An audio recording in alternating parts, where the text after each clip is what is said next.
Welcome to another episode of Beyond the Pod. I am Brandon Mileski from KFAN Radio, former Golden Gopher great Pat Micheletti with me. And if you're watching us on YouTube, which we're now available on YouTube, on the KFAN YouTube channel, you can see Pat wandering around his house. But Pat, we're pleased out of the gate to be joined by the head coach of the University of St. Thomas men's hockey team, Jeff Duke Boeser. Duke, really appreciate your time this morning. And I know you've been involved with the St. Thomas program for a long, long time. Did you ever imagine you'd be a Division I coach someday? No, I didn't. Obviously, it's just really exciting times for the whole St. Thomas community. And we're just really excited for the future here and very humbled and thankful that we were invited into a Division I conference.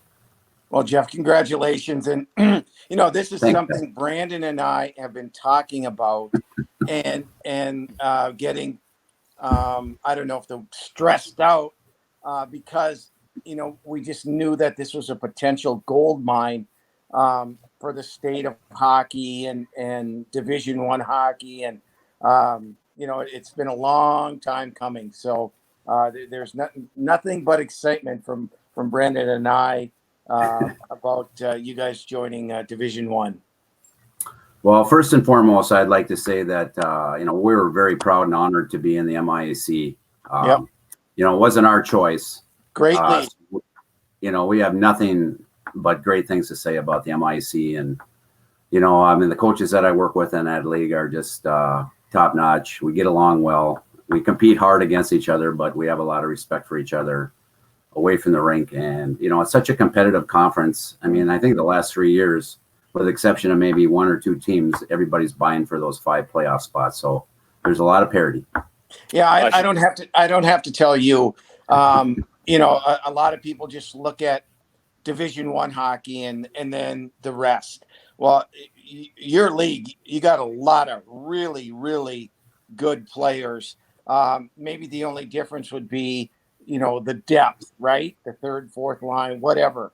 From competing, with Division I teams, and it's great hockey. Yeah, no question, Pat. And I think a lot of our players coming in as freshmen probably were close to being D1 players, and by the time they're juniors and seniors, they would be, good D1 players on any team. And I think it's probably going to change with the Gophers, but right now we're probably an older team than the Gophers. Mm-hmm. We don't have any kids right out of high school. I think most of my freshmen last year were already 21 by January. So we're an older team. It's all changed in the MIC, and most of the teams grab those tier 2 junior kids out of the NA or tier 2 teams in Canada for the most part. So I should mention that we are sponsored by sodastick.com and Culturama. And Jeff, you talked about having an older team. You guys still have one more year, of course, in the MIAC before moving into the CCHA at the Division I level. What's kind of going to be your recruiting philosophy, or do you feel like you guys are going to maybe kind of take the Bemidji approach and kind of have the older players? Given there's 5 other teams in Minnesota in terms of getting Minnesota players, what's going to be kind of your philosophy in the type of team and the recruiting you're going to be doing here once you get to Division I? I'm glad you brought up Tommy and Saratory and Bemidji. I remember him being interviewed years ago, and he goes, "We're not going to get those Minnesota Gopher kids, the North Dakota kids. We're going to have to grab those second-tier kids that are hard workers. They buy in. We might have to play. I like Pat, love the open style where you control the puck. You don't have to dump the puck, things like that. But it depends on the type of talent we have. We'll just have to work within what we have, and we're not going to be able to run and gun against these teams at the Division I level for a long time. I think I kind of look at it like it's going to be a process, and we have to be patient, and we'll persevere. That's how I look at it. Well, you are going to enter the CCHA. I'm sure you were courted by other leagues. Was there any thought of going to the NCHC, or how did that all develop, I guess, is my question. Pat, those are good questions, but not for me. Probably the best person to be asking would be, our athletic director or President Sullivan. This was a joint effort by them to decide where to go. They interviewed and chatted with all the leagues, and in the end, they just felt that this was the bet fit for St. Thomas, and we're just really excited about it. Well, have they given you like any have they allowed you to have input on this, or has this been just strictly an athletic director decision? That was more above my pay scale, Brandon. I understand. We're talking with. Go ahead, Pat. Go ahead. Oh, go ahead, Pat. Well, no, I just want to listen. I think it's just awesome now that we have 6 Division I schools here.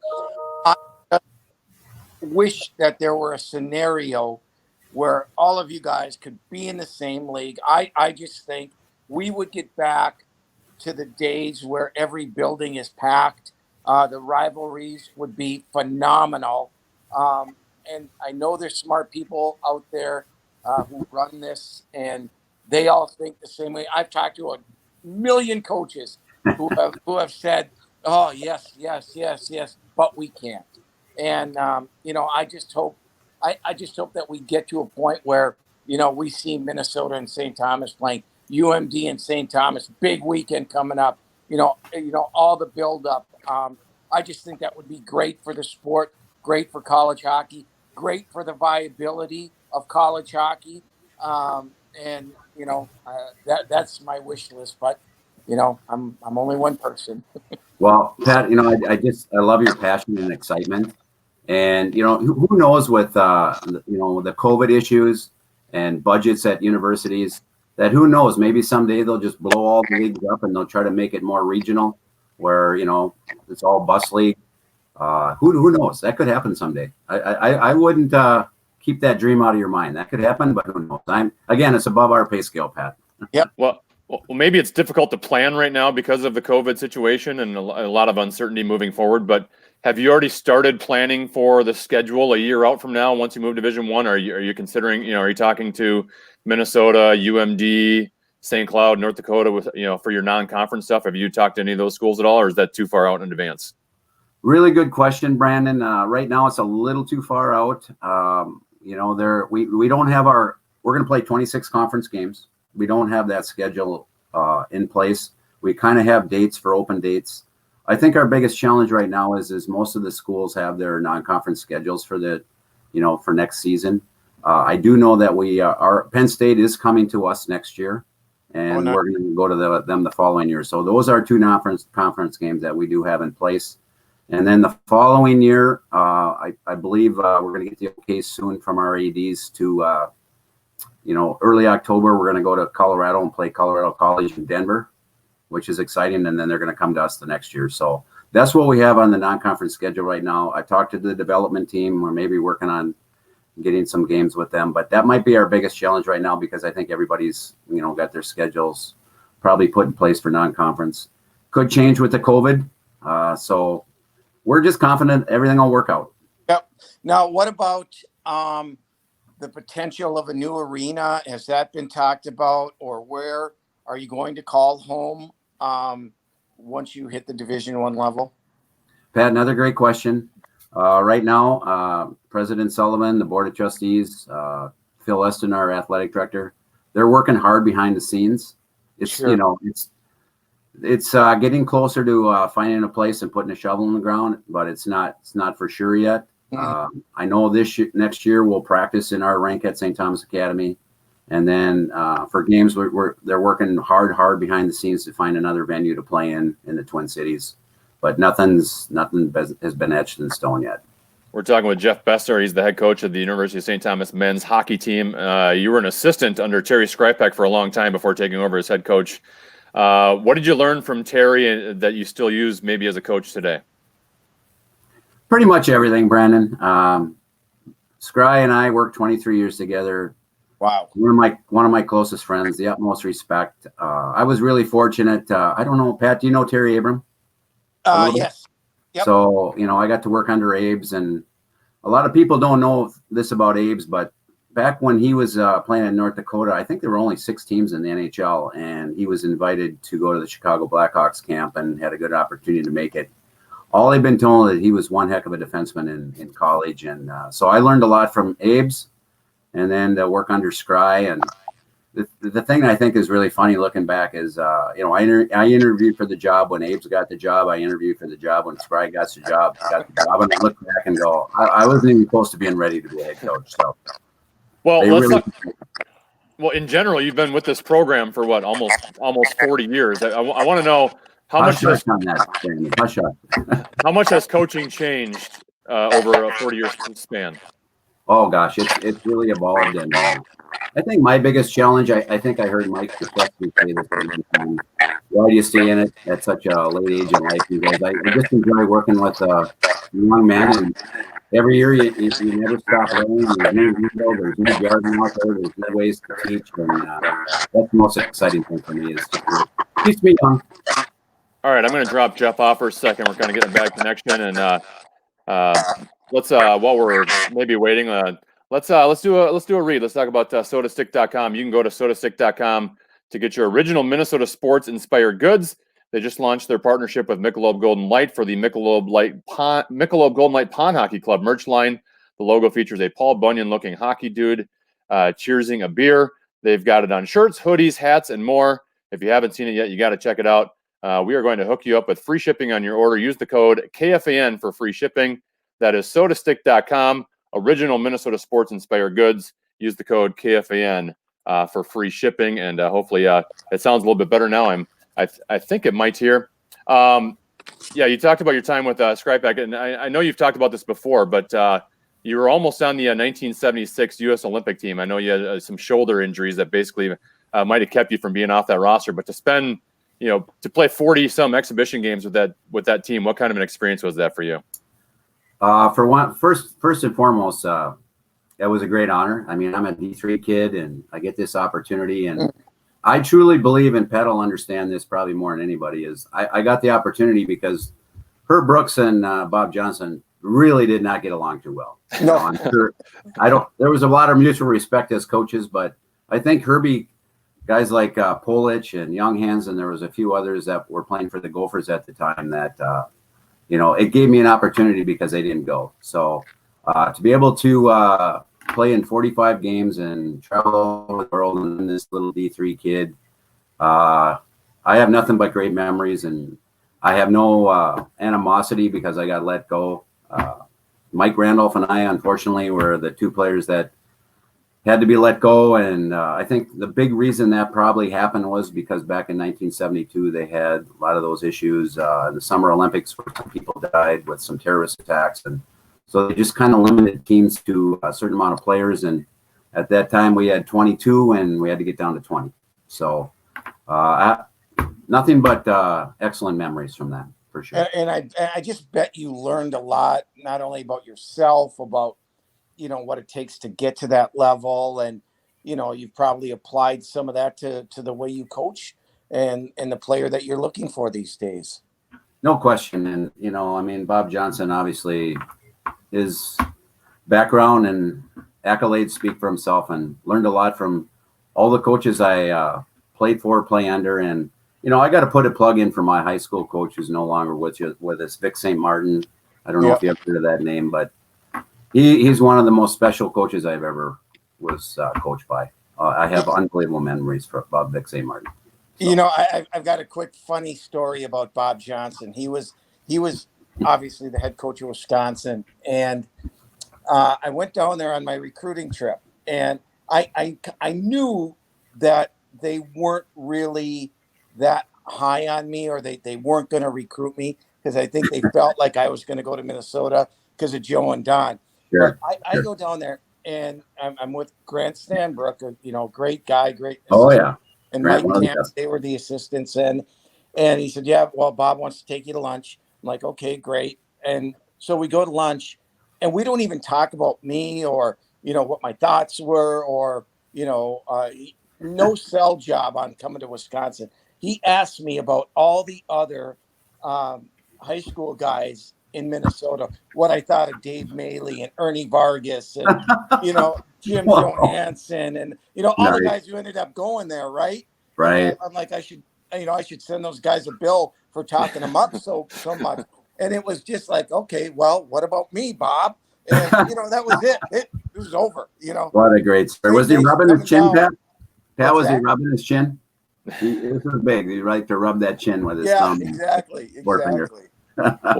Well, you mentioned Mike Randolph. I want to know what your relationship with him is, because if you still have a relationship with him, because Pat and I have had him on this podcast. We've had him on the air on KFAN. I've always respected him immensely as a high school coach. I always thought maybe he could, go up to the next level, because I think he's such a good high school coach, and we love having him on the air because he's such a great interview. What was your relationship with him back then, and do you still chat with him? Yeah, Mike and I, we keep in touch. We were roommates on the road. Got to know each other really well. He was a couple of years older than me. He played for Duluth Cathedral. I played for Benilde. We played against each other in high school.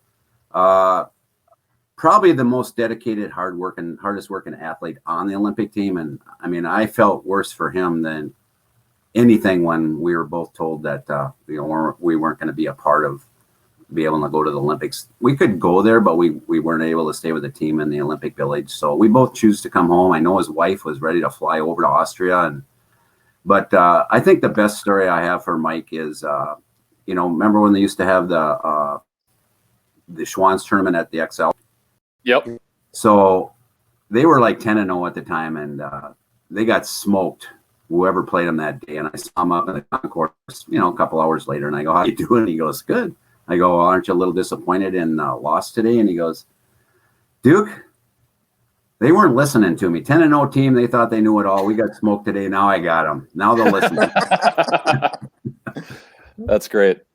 We're talking with Jeff Boeser, Duke, the head coach of the University of St. Thomas men's hockey team, going Division I, not next year, but the following season. And I want to talk to you about what kind of happens with your current roster, because the kids you have in your current roster are, Division III players when you're moving to Division I over a year from now. How does that transition work in terms of, do you keep some of those kids on a Division roster? Are you keeping most of them? Do you kind of overhaul the whole thing and recruit Division I players? I mean, it seems like kind of a weird process. Well, Brandon, that's a really good question. I think it's a work in progress. We really love the players we have. We're not going to be able to bring in, a roster of 26 new players. So we really believe that there's a lot of players on this team that we have this year that can they can play at the next level. Again, like I said, it's going to be a process. We're not going to be blowing teams out.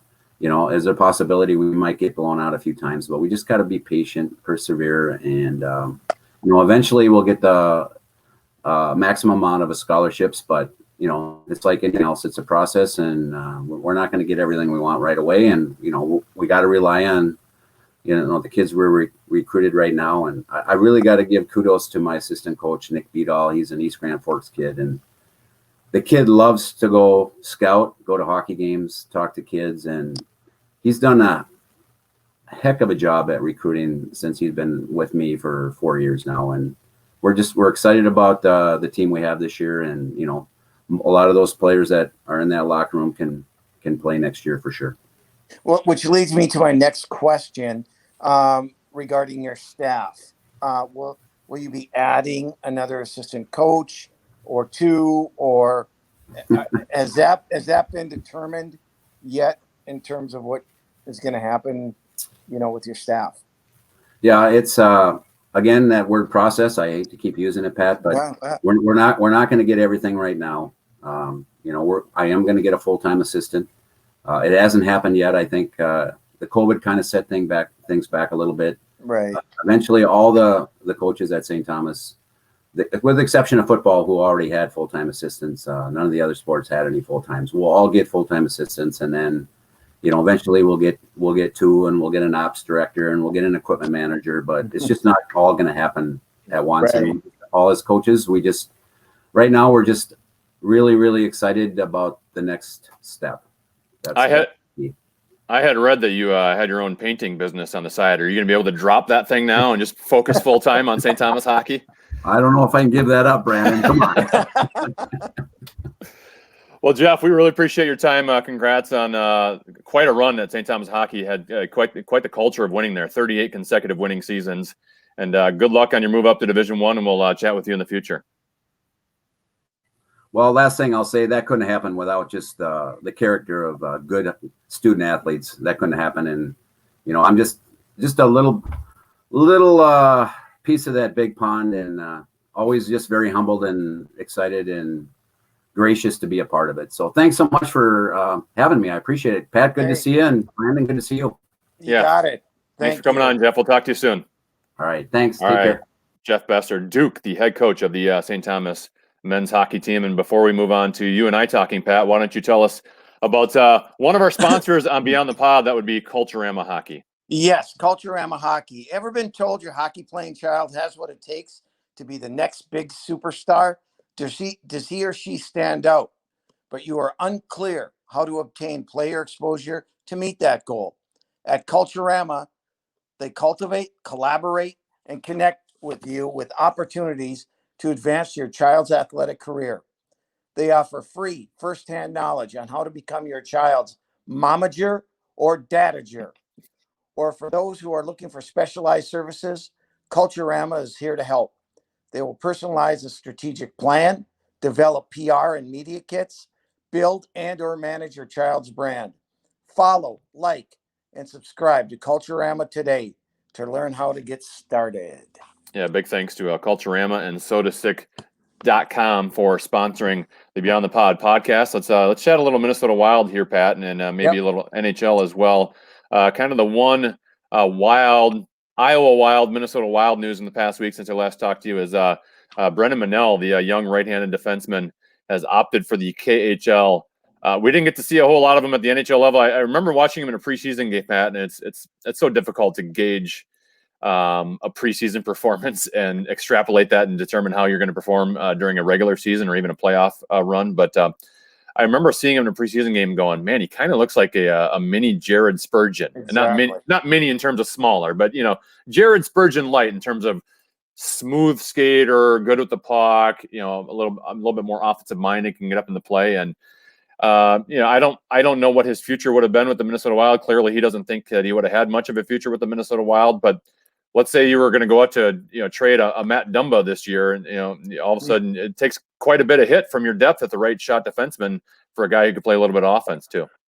No question about it. Now, Brandon, I've had the chance to see him a little bit more than you, with going down to Iowa. And I tell you, in talking to Tim Army too, he said, you just watch his kids. He's getting better. He's getting better. And this was a couple of years ago. And, he's starting to feel more comfortable. And, and then, this past year, he's first team AHL All-Star. And, he's really, he is a lot like Jared Spurgeon. He doesn't have, the ability that Jared Spurgeon has to, evade checks and, things like that. He's still learning that, but it's hard to find. I mean, look at the NHL now with the emergence of Quinn Hughes and Makar and Heiskanen. He's not at that level, obviously, but offensive defensemen who can move the puck and contribute offensively.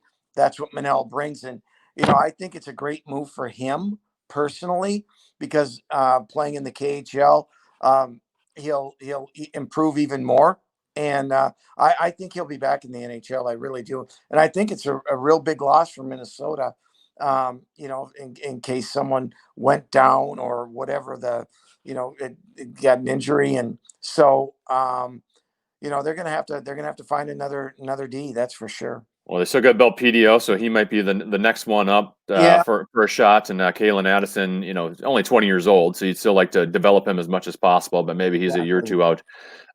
You mentioned Quinn Hughes, and I know you saw my tweet because you responded to it because I was watching him the other night, and as I'm watching him, because I didn't see a whole lot of him in the regular season, Pat. So I was kind of basing it off of just watching him in the 4-game series versus the Wild and seeing him a little bit here and there in the Stanley Cup playoffs since then. And I've watched him, and I'm like, I don't know if I can come up with 5 guys I would take ahead of him right now. If I had to pick any defenseman in the league to start on my team, and I was kind of thinking to myself, I'm like, I could do Cale Makar and Victor Hedman. After that, I don't know if I could pick anyone over him. The thing is, Brandon, I had 2 years ago, almost, or 3 years ago, when the NCAA tournament was at the X, and working for Westwood One at the time, and I had a chance to interview him. And I tell you, you can just tell a guy that he had a quiet, cocky confidence about him, Yeah. that he thought he was the best, and he didn't, didn't speak. You could just tell in his inflections and the way he talked, and he just knew he was good in that confidence level. And we see the skill at what he does. He changes the game.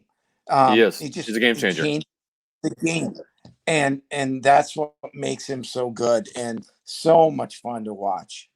And he makes his teammates better. I mean, you watch that power play for Vancouver. They just zip that puck around the ice. Oh, and he's not afraid. He knows, and see, he's such a great skater. He can get so far out of position, but he has the ability to get back, and it's like, that's nothing.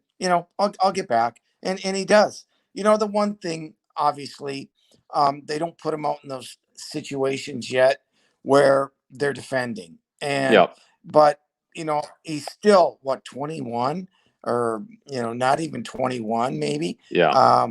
And he's going to learn that part of the game, and it just he makes the game that much better.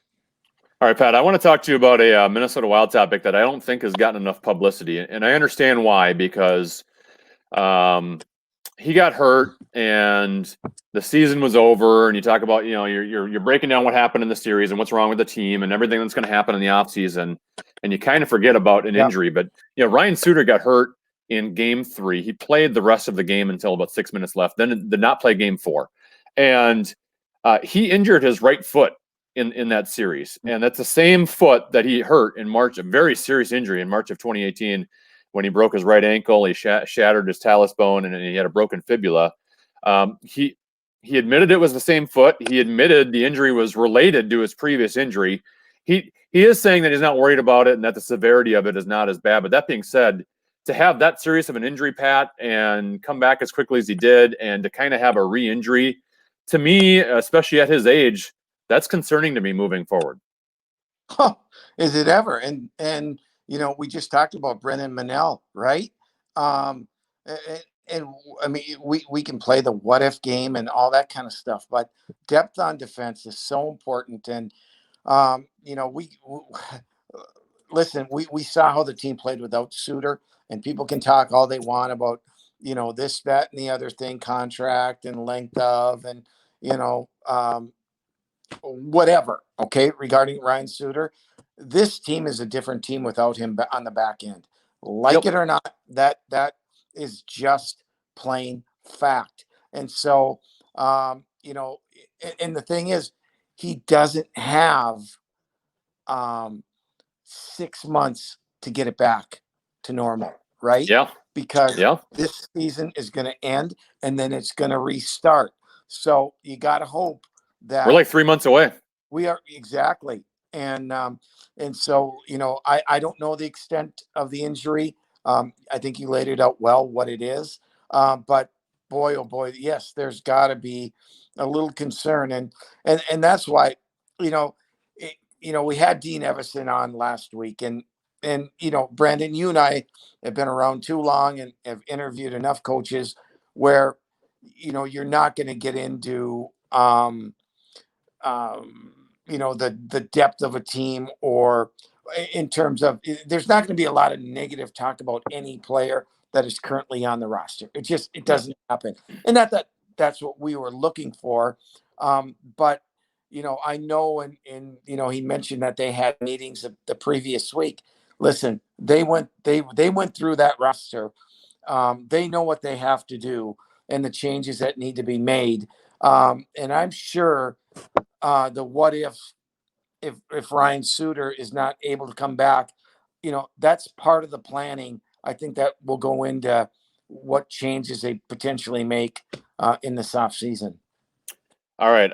Lastly, before we go, I saw the top 100 NHL prospect rankings according to the HockeyWriters.com. There are 5 Minnesota Wild players on the top 100. So I'm going to go through all 5 of them. I'll even read the paragraph they wrote about them, and you can add whatever comment you would like to. At number 77, they have, and we just talked about him, Kalyn Addison, of course, the defenseman. They write, Kalyn Addison could very well be a top 4 defender for the Wild in a few years. He's a great skater and a solid playmaker. He's a couple years away, but the 2018 second-round pick shows a great deal of promise. There seems to be no question that the young player will be a future power play quarterback. I'm willing to bet that the Pittsburgh Penguins are going to regret moving him one day.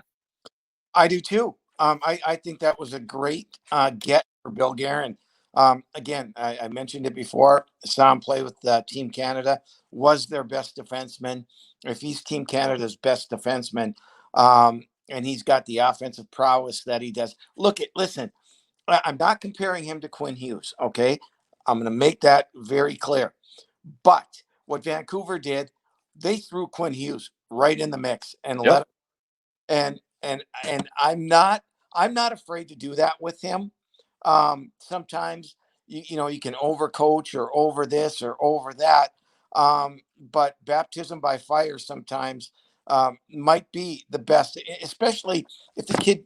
You know, I don't know the kid, so I don't know his attitude and his personality and how would he react. So there's a lot of factors, but my guess is he'll be here sooner than later.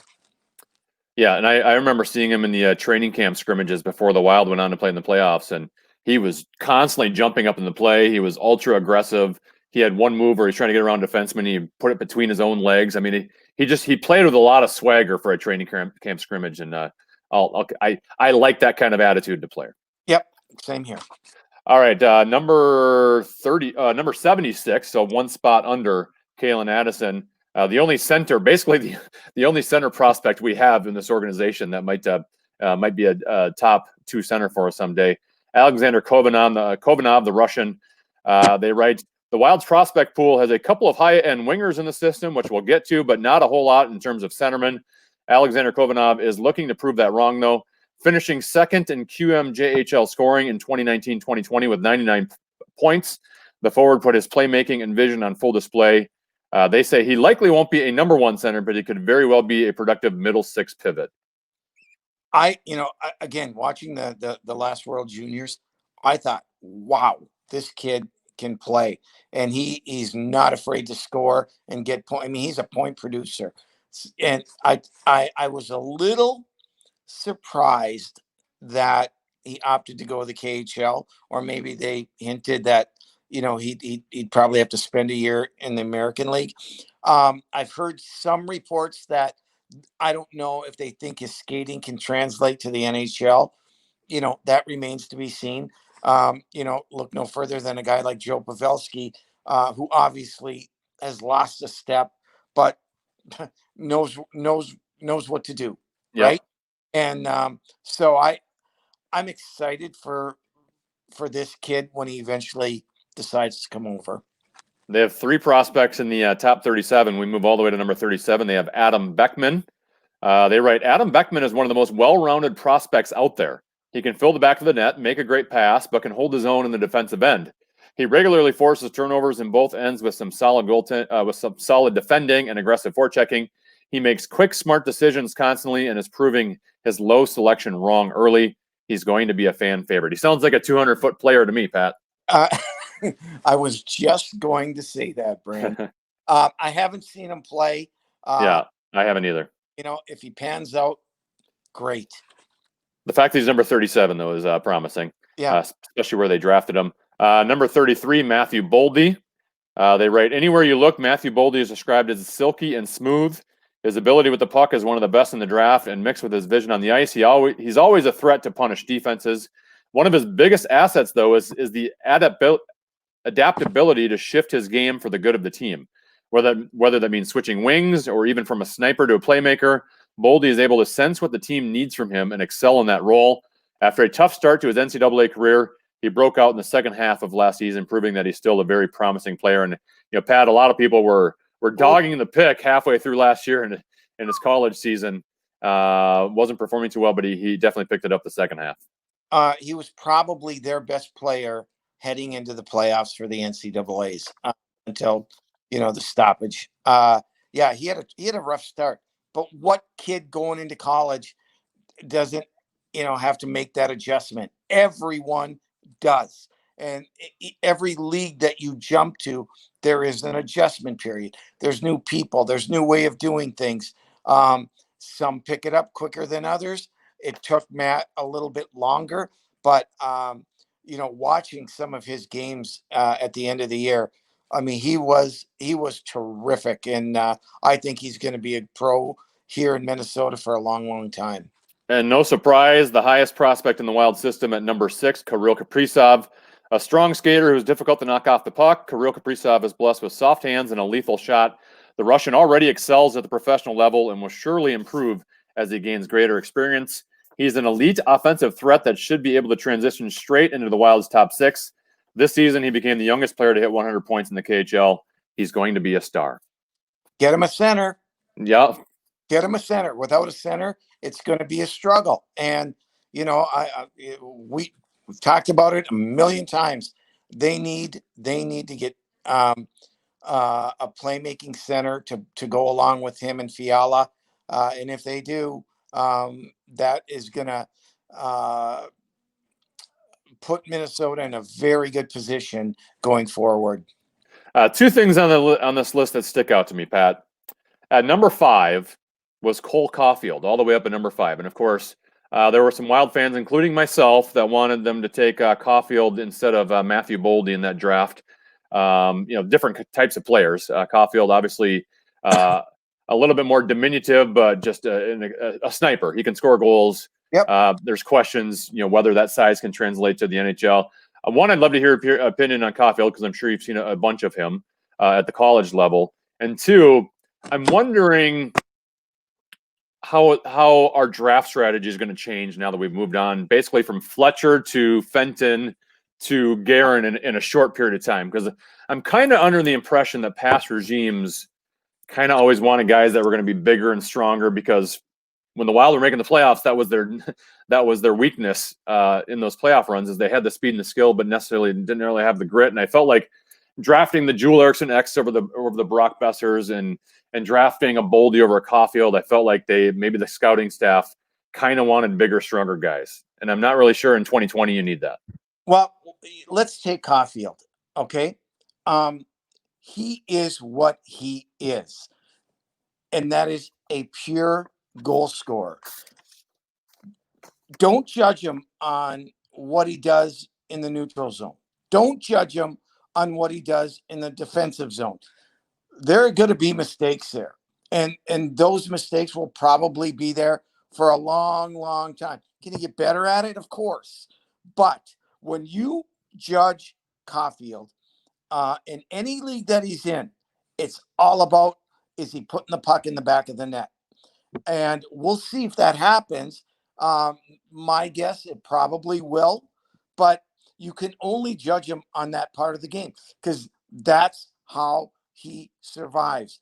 And so, because we always, you and I, and, the fans, whoever, we look and we watch players. Oh, man, what a poor defensive play. Oh, what a great what a great play. Oh, this guy can't pass. Oh, he can pass. Different plays. But this guy strictly is, if he gets you 30 goals every year, that's what you are looking at, in my opinion. And the other thing that I realized from this lesson, I'd forgotten about this name until I read Michael Russo's his blog in the Athletic this morning. I'd completely forgotten about him. He's our 2018 first round pick. Who? Remember Philip Johansson? Yeah. We haven't heard about him in a year and change, not on this list. And Russo wrote today that basically if he never plays in the NHL, the Wild will get a compensatory second round pick for him in 2023. And at this point, that's probably the route they're going to go, right? Unless something dramatically changes this year in his game. Yeah, maybe he's matured in the last couple of years, and maybe he's gotten better. It seemed like he had a confidence issue, when he first came over, and probably a little bit surprised that he was picking as high, chosen so high as he was. I think his first year in the top Swedish league was last year, so I haven't heard much about him. I don't want to say, that he's a bad player, because just quite frankly, haven't seen enough of him to make that determination. You know, I hope for his sake that, you know, he gets an opportunity if he wants one. Maybe he wants to stay over in Sweden. You know, we just don't know. Pat, appreciate your time as always, and we will talk to you next week on another episode of Beyond the Pod. Have a great week, Brandon. All right, he's Pat Micheletti. I'm Brandon Mileski. Thanks to Jeff Boeser, head coach of the University of St. Thomas men's hockey team, for joining us as well. And thank you to sodastick.com. Free shipping. Just use the code KFAN, and Culturama. Make sure you like and subscribe to everywhere Culturama is on social media. Thank you so much for listening and watching another episode of Beyond the Pod.